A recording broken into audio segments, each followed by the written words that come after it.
할렐루야. 성령께서 이 시간 하나님의 귀한 말씀 통해서 우리에게 풍성한 능력의 말씀으로 역사하실 줄 믿습니다.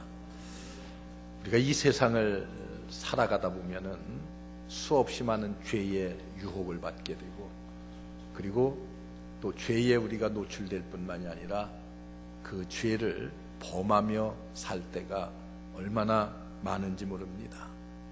여러분, 요한 1서는 우리에게 이 죄로부터 해방받을 수 있는, 이 죄를 이길 수 있는, 물리칠 수 있는 승리로운 삶이 어떤 것인가를 우리에게 가르쳐 줍니다. 요한 1서는 물론 기본적인 것이 있어요. 하나님과의 깊은 교제를 통해서 우리는 모든 것으로부터 승리할 수 있음을 전제하고 있습니다. 그래서 오늘 1절 말씀을 보면은, 나의 자녀들아, 내가 이것을 너희에게 쓰면 너희로 죄를 범치 않게 하려 함이라. 만일 누가 죄를 범하면 아버지 앞에서 우리에게 대언자가 있으니 곧 의로우신 예수 그리스도시니라. 이렇게 말씀합니다. 여러분, 인간이 세상을 살아가는데, 그것도 특별히 우리 그리스도인의 삶 속에서 죄의 문제라고 하는 것은 굉장히 심각하고 중요합니다. 요한 1서가 이 중요한 메시지를 우리에게 주는 궁극적인 이유는 어디에 있습니까? 어떻게 하면은 하나님의 백성들이, 하나님의 자녀들이 죄를 범치 않을 것인가? 여러분, 이에 대한, 그 명제에 대한 분명한 해답을 우리에게 주려고 하고 있습니다. 또한 죄를 범하면은 어떻게 해야만 하는지 하는 것에 관한 말씀도 우리에게 해주고 있습니다. 오늘 2절의 말씀을 보세요. 저는 우리 죄를 위한 화목 제물이니 우리만 위할 뿐 아니요 온 세상의 죄를 위하심이라. 이렇게 말씀하십니다. 만일 우리가 죄를 범했을 때에 그냥 실망하고 좌절하고 주저앉아서는 안 됩니다. 절망해서도 안 됩니다.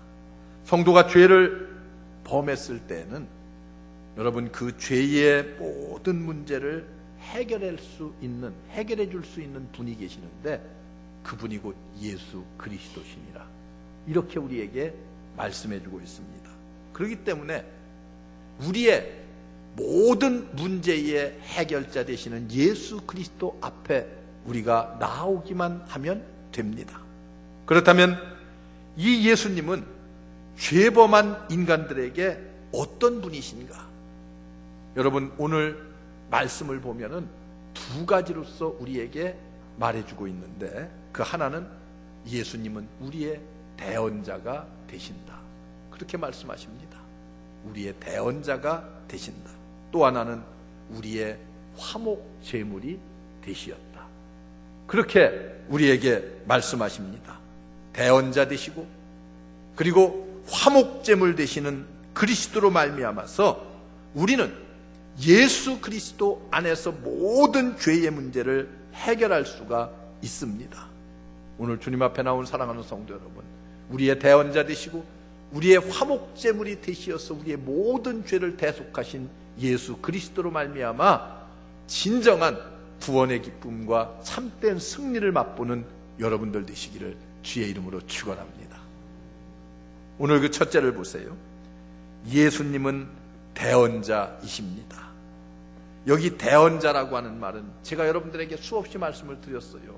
헬라어의 파라크레토스라고 하는 단어입니다. 본래 부름을 받아서 내 곁에 계셔서 나를 도와주시는 분, 그런 뜻을 지니고 있어요. 요한복음에 보면은 똑같이 사도 요한이 쓰고 있는 요한 1서와 요한복음에는 이 똑같은 단어를 다르게 번역을 해놓고 있습니다. 요한복음서에서는 이 단어를 이렇게 번역해 놓고 있어요. 보혜사라, 곧 성령이라, 이렇게 번역해 놓고 있어요. 요한 1서는 대언자, 그리고 요한복음에는 보혜사, 성령. 여러분, 예수님은 죄를 범할 때에도 우리의 곁에서 우리를 돕고 우리를 떠나지 않습니다. 우리 곁에서 가만히 계시는 것이 아니라 하나님 앞에서 우리의 대언자로서 우리를 돕고 계시고 그리고 우리와 함께 계시다고 이렇게 표현하고 있습니다. 여러분, 대언자라고 하는 말을 좀 더 현대적인 언어로 우리가 바꾸어서 말한다고 하면은 이것은 변호사와 같다는 그런 뜻입니다. 여러분, 변호사의 역할을 우리 주님께서 하십니다. 변호사는 여러분 어떤 때 필요한 것이 변호사입니까? 우리가 참소를 당했을 때에 우리를 대신 대변해 주는 사람이 변호사입니다. 여러분, 하나님이 우리의 재판관이라고 한다고 하면은 예수님은 우리의 변호사가 되어서 우리의 모든 죄를 어떻게 하면 용서해 주시고 덮어 주실 건가를 대변하십니다. 그러면 여러분, 검사는 누구예요? 검사가 있어야 될 거 아니에요. 검사는 바로 참소자 사탄입니다. 그래서 요한계시록 12장 10절에 보면은 사탄은 형제들을 하나님 앞에서 참소하는 자라고 이렇게 말씀합니다. 성도는, 여러분, 그리스도인은 죄를 범해서 만약에 하나님의 법정 앞에 우리가 섰다고 생각해 보십시오. 제일 먼저 누가 우리를 참소합니까? 검사가, 사탄이 우리를 하나님 앞에 참소합니다. 당신의 자녀라고 하는 저 사람을 좀 보십시오.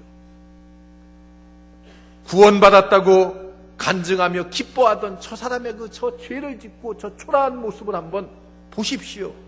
세상의 빛이요 소금이라고 말하던 저 사람, 죄범한 저 꼴을 좀 보십시오. 저것이 어떻게 하나님의 자녀라고 말할 수가 있겠습니까? 여러분, 우리를 이렇게 참소할 거예요. 그리고 우리의 양심에다가도 참소를 합니다. 야, 너 같은 게 무슨 하나님의 자녀라고 할 수가 있겠느냐? 너 같은 죄인이 무슨 하나님의 자녀라고 떳떳하게 설 수가 있겠느냐? 우리의 양심에 참소합니다.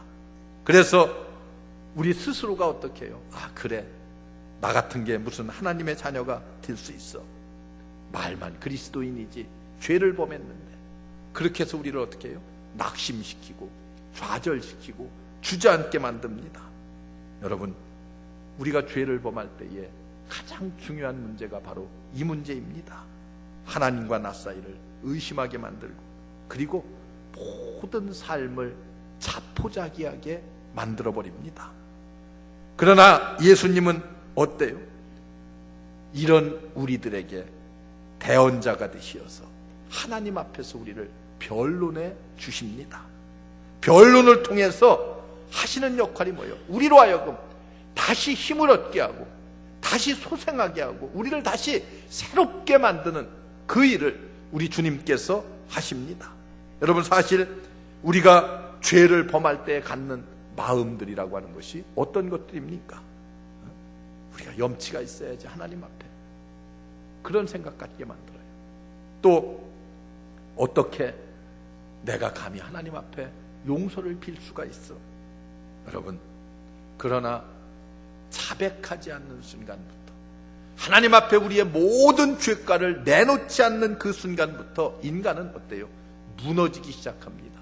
무너지면은 내가 지금 조그만 죄가 이제 점점 더 확산되어서 아예 자포자기해서 마음껏 세상에서 내 마음대로 죄를 짓는 이제 버려진 인간이 될 수밖에 없습니다. 여러분, 그래서 우리는 이렇게 자포자기하게 되면은 헤아릴 수 없는 깊은 타락의 늪속으로 빠져들 수밖에 없는 것이 인간의 모습입니다. 그래서 자백하는 한 하나님께서 우리의 영혼을 붙들고 계시기 때문에 어때요? 우리는 다시 일어설 수가 있습니다. 다시 새 힘을 얻고 소생할 수가 있습니다. 여러분, 그래서 성경은 뭐라 그래요? 자백이 중요하다고 해요. 오늘 읽지는 않았습니다만은 8절 9절 이하의 말씀을 쭉 보면은 만일 우리가 죄를 범했을 때 하나님 앞에 우리가 스스로 자백하면은 하나님은 미쁘시고 의로우사 우리의 모든 죄를 사하신다고 오늘 요한일서에 그렇게 우리에게 말씀해주고 있어요. 그래서 회개가 우리에게 중요한 거예요. 여러분, 예수님은 바로 우리를 변호해 주시기 때문에 변호한다고 하는 것은 우리로 하여금 자백을 유도하고, 그리고 자백이라고 하는 것은 곧 회복을 의미하기 때문에 우리에게 더없이 소중합니다. 사랑하는 성도 여러분, 대언자 되시는 예수 그리스도를 힘입어서 하나님 앞에 우리의 모든 죄과를 내어놓고 자백함으로 우리 모든 삶이 새롭게 구원의 기쁨과 감격으로 회복하는 능력의 역사를 힘입기를 주의 이름으로 축원합니다.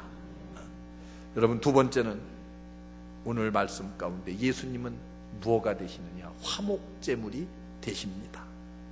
옛날에는요, 대제사장이 이스라엘 백성들의 모든 죄를 다 모아가지고 어떻게 했어요?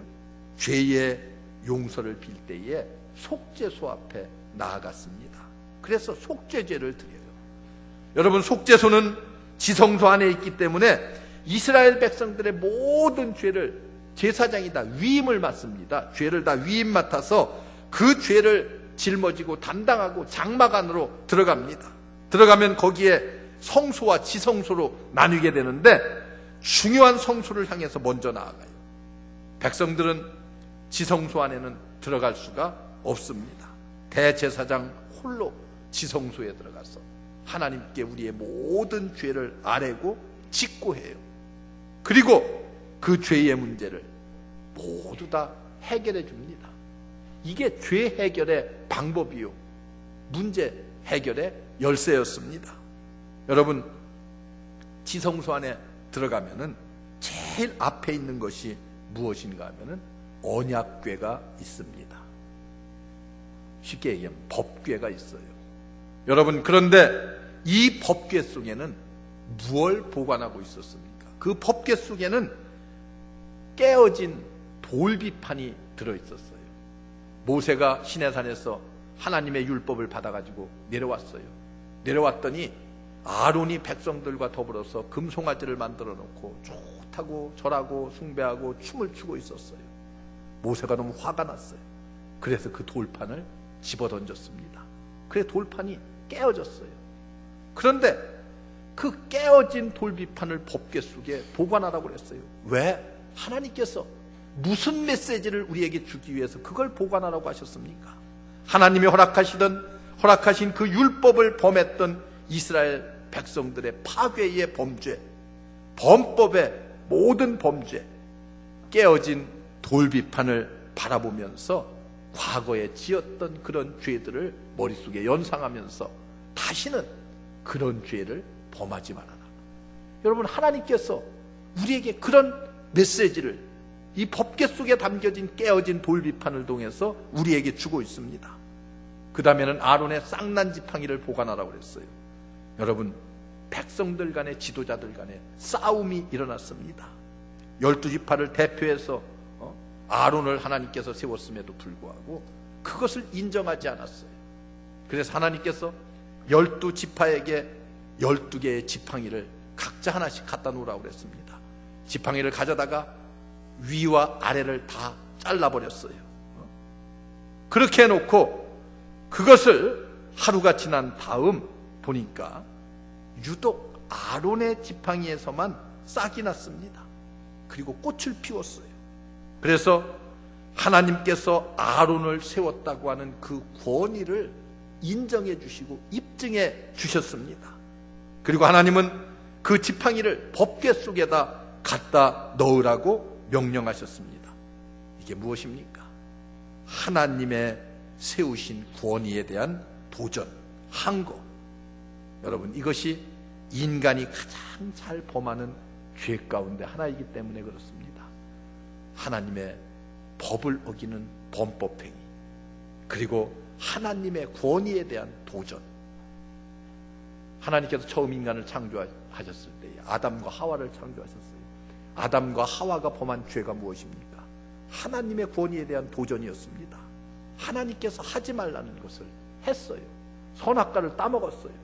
그 선악과에 따먹지 말라는 이유가 어디에 있어요? 그것을 따먹은 이유는 여러분 어디에 있습니까? 저걸 먹는 날에는 너도 하나님같이 되리라는 거예요. 하나님께 도전하는 거예요. 이런 인간을 하나님께서 그냥 보시지 않습니다. 아론의 쌍난 지팡이를 보면서 하나님의 권위에 도전하는 그 인간의 모든 죄를 다시 한번 기억하라. 기억하라는 건 뭐예요? 다시는 그런 죄과를 범하지 말라는 거 아니겠습니까? 세 번째는 그 법궤 안에 만나가 들어있었습니다. 하나님께서 만나를 그 안에 두라고 명령하셨어요. 여러분, 이스라엘 백성들이 광야 40년을 살면서 처음에 나와서 먹을 것이 없어서 가지고 나온 것들이 다 떨어졌을 때에 하나님을 원망하기 시작했어요. 먹을 것이 없어서 우리를 이 광야에서 죽게 만드느냐. 그래서 하나님께서 새벽에 만나를 갑작스럽게 내려주셨습니다. 그 만나를 본 백성들이 깜짝 놀랐어요. 얼마나 좋아했는지 모릅니다. 만나를 먹으면서 야, 그 맛이 성경에 보니까 꿀 섞은 과자 같도다, 기름 섞은 과자 같도다, 그렇게 표현을 했어요. 너무 맛있고 좋아서.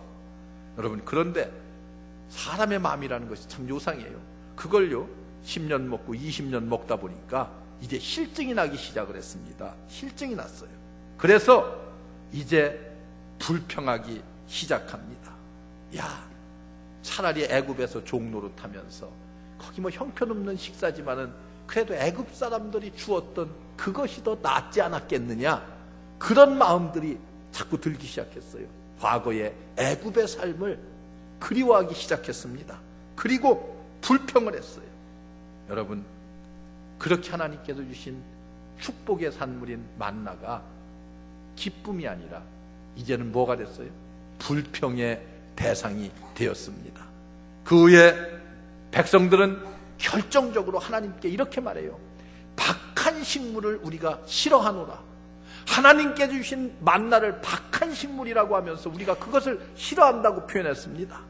여러분, 그렇게 선언을 하고 나니까 성경에 보면은 하나님이 그때처럼 진노하신 적이 없다고 그렇게 말씀하고 있어요. 하나님께서 주신 것을 감사함으로 받지 않고 오히려 그것을 원망과 불평으로 받아들였을 때 하나님께서 진노하셨습니다. 그 진노의 대가가 무엇이었습니까? 하나님께서 하늘에서 불뱀을 내려서 모든 사람이 불뱀에 물려 죽게 하셨어요.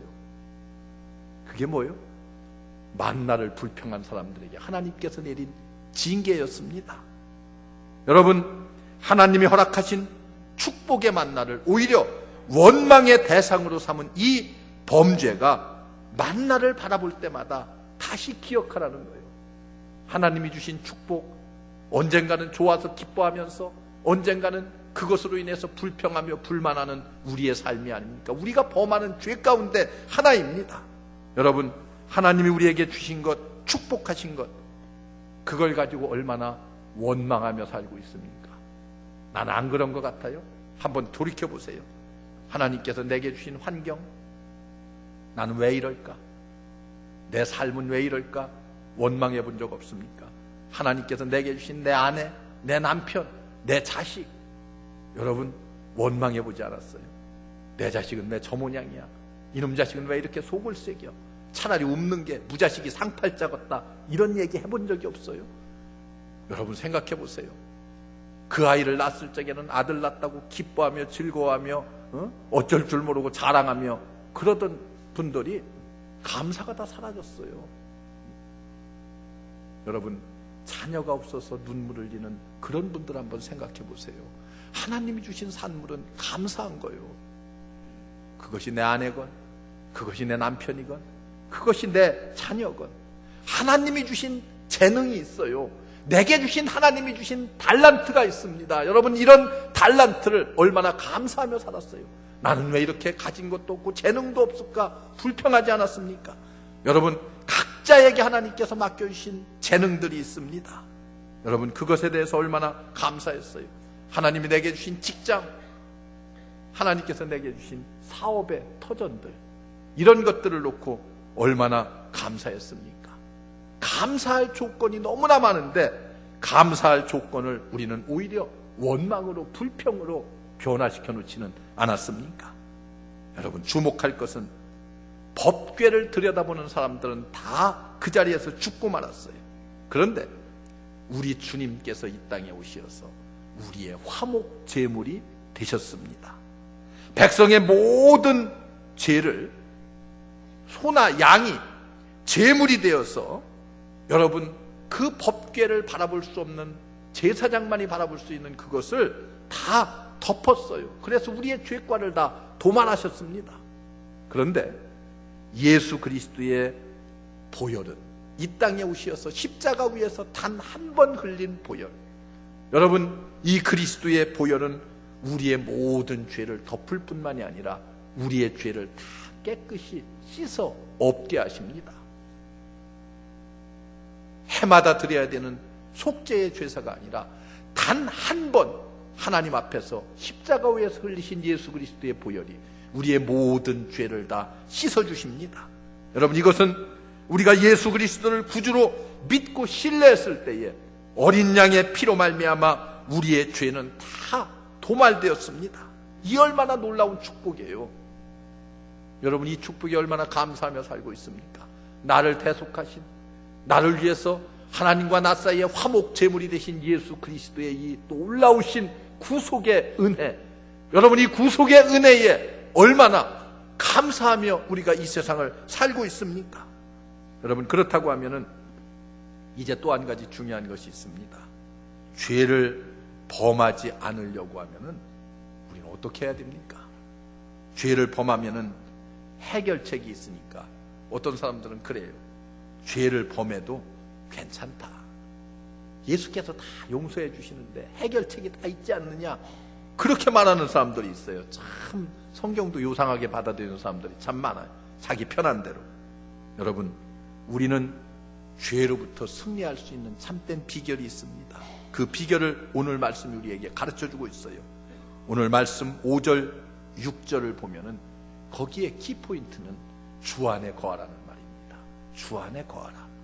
이 말은 두 가지의 의미를 내포하고 있습니다. 하나는 말씀을 지켜라는 것. 주 안에 거한다고 하는 것은 하나님이 우리에게 주신 말씀을 지켜 행하라. 또 하나는 주님을 닮으라는 거예요. 하나님의 말씀을 지켜 행하면서 우리는 주님의 삶을 닮아가는 그런 삶을 우리가 이 땅에서 살아야 됩니다. 이같이 주님 안에 거하는 삶을 통해서 우리는 죄와 싸워 승리할 수가 있습니다. 여러분 죄를 범했으면 자백해야 됩니다. 자백한 다음에 여러분 우리가 분명히 알아야 될 것이죠. 죄를 자백할 때는 그 자백의 의미라고 하는 것은 다시는 죄를 짓지 않겠다고 하는 각오의 결단이 동반되는 거예요. 죄를 회개하고 야 내일은 또 내가 이런 죄를 져야지 하고 계획하고. 여러분 이것은 자백의 의미가 없습니다. 자백은 다시는 죄를 범하지 않겠다고 하는 열정을, 열망을 포함하고 있습니다. 이제부터는 말씀을 지키고 이제부터는 하나님의 말씀에 순종하는 삶을 살아야 되겠다고 하는 그런 결단이 동반되는 거예요. 이게 자백입니다. 여러분 순종에는 세 가지가 있습니다. 벌이 무서워서 하는 순종이 있어요. 여러분 자녀들이 잘못을 범하면 너 한 번만 더 이런 잘못을 범한다고 하면은 내가 이러이러한 벌을 내리겠다고 얘기하잖아요. 그럼 아이들이 그 벌 받는 게 무서워서 아버지의 말에 순종하고 따르지요. 이런 순종이 있어요. 그렇잖아요. 아이들 너 만약에 한 번만 더 이런 잘못 정하면은 너 2달 동안 용돈을 내가 주지 않겠다. 그러면 그게 무서워서 참 조심하잖아요. 또 나에게 유익이 되기 때문에 순종하는, 내 필요에 의해서 순종하는 순종이 있어요. 내가 순종함으로 내게 돌아오는 유익이 많기 때문에. 또 한 가지는 자신 스스로 원해서 사랑하는 마음에서 순종하는 그런 순종이 있습니다. 여러분 세 번째 차원이 우리에게 필요해요. 이 세 번째 차원은 사랑의 그 뿌리를 두고 있습니다. 내가 주님을 사랑하기에 순종하고 싶은 마음이 생겨나는 거예요. 주님을 사랑하는 마음이 내 마음에 간절하면은 주님의 말씀에 순종하고 싶은 마음. 그래서 주의 계명을 지키지 않는 자는 오늘 말씀에 거짓말하는 자라고 그렇게 말씀합니다. 여러분 이 주님은 항상 하나님이 기뻐하시는 일에 순종하셨어요. 우리 예수님도 이 땅에 오셔서 그런 모범을 우리들에게 보여주셨습니다. 우리도 나와 함께 계신 그 주님을 사랑하기 때문에 이런 애정을 가지고 하나님의 말씀에 순종하고 그 말씀을 지키고, 그리고 주님은 이런 삶 살기를 원하십니다. 여러분, 요한복음 14장 15절에 보면 너희가 나를 사랑하면 나의 계명을 지켜라, 이렇게 말해요. 또 21절에 가서 보면 나의 계명을 가지고 지키는 자라야 나를 사랑하는 자니, 나를 사랑하는 자는 내 아버지께 사랑을 받을 것이요 나도 그를 사랑하여 그에게 나를 나타내리라. 성경이 이렇게 말해요. 또 23절에 가서 보면 예수께서 대답하여 가라사대 때 사람이 나를 사랑하면 내 말을 지키리니 내 아버지께서 저를 사랑하실 것이요 우리가 저에게 와서 거처를 저와 함께 하리라. 우리가 하나님을 사랑하면 하나님께서 우리 가운데 와서 나와 함께 거처를 정하시리라, 이렇게 말씀하고 있습니다. 나와는 함께 하셔요. 여러분, 이런 말씀들을 통해서 주께서 계속 우리에게 강조하고 또 강조해서 하시는 말씀이 뭐예요? 사랑과 순종입니다. 주님을 사랑하기 때문에 주님의 말씀에, 주님의 명령에 내가 순종합니다. 이것을 우리에게 말씀하고 있어요. 이것을 성경이 우리에게 강조하고 있습니다. 아버지를 사랑하시기 때문에 아버지의 명령을 지킨다고 하는 사실을 우리 주님께서 우리에게 보여주셨어요. 요한복음 15장 10절을 보면 내가 아버지의 계명을 지켜 그 사랑 안에 거하는 것과 같이 너희도 내 계명을 지키면 내 사랑 안에 거하리라, 이렇게 말씀합니다. 여러분, 주님을 사랑하십니까?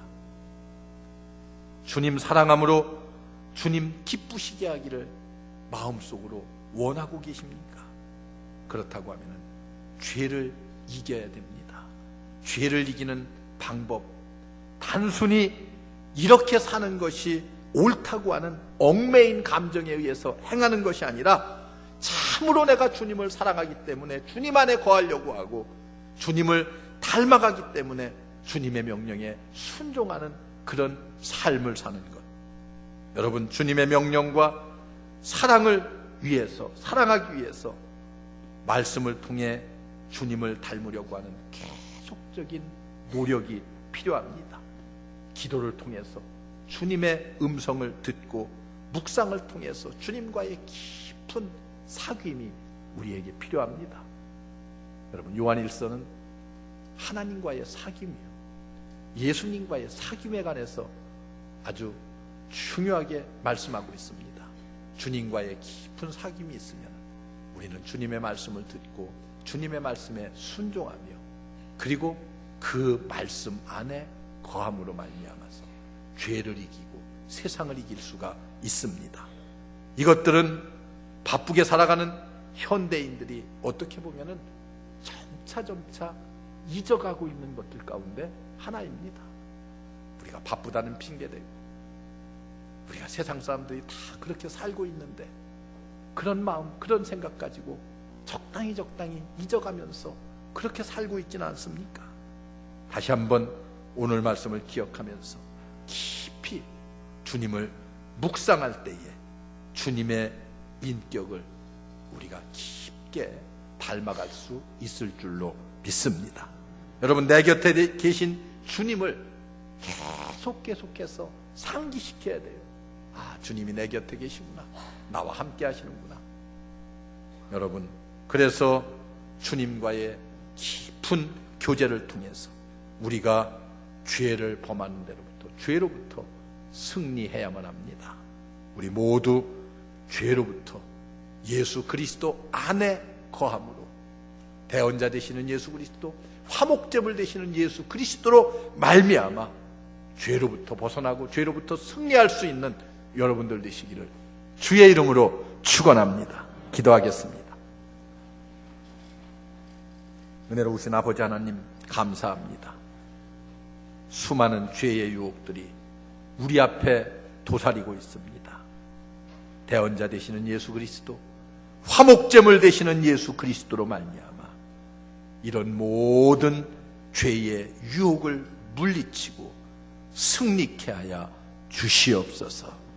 진정한 승리자들이 우리 우리 사랑하는 모든 성도들 될 줄로 믿습니다. 예수님의 이름으로 간절히 기도하옵나이다. 아멘.